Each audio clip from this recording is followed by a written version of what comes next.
Susan Smith admitted to killing her 2 sons by rolling her car into a Union, South Carolina lake in 1994. But she still ended up in a courtroom, as a guilt phase would determine if she would go to death row for her crimes. On July 28, 1995, the Honorable William L. Howard gave the jury its final instructions, saying, quote, "Now both the state and the defendant have a right to expect that each of you will comply with your oath to carefully and impartially consider all the evidence in this case, and that you will follow the law as I have explained it to you. That is what we ask of you, and that is what we ask you to do.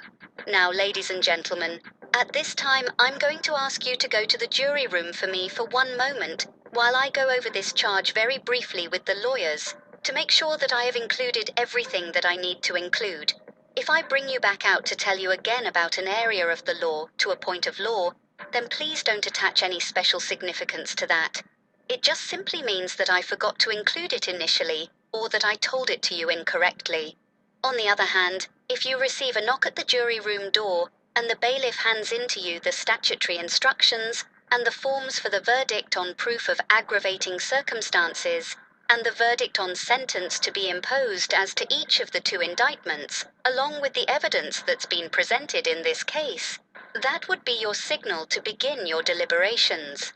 Once you have arrived at a verdict and you have completed these forms, if you will knock on that door and tell the bailiff, and the bailiff will let me know, and we will probably keep you waiting for a few minutes in order to allow people to reassemble, and then we will hear the verdicts.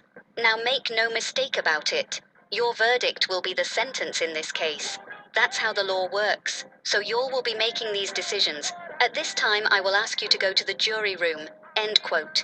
The jury returned 2.5 hours later with a sentence of life in prison, with the possibility of parole in 30 years.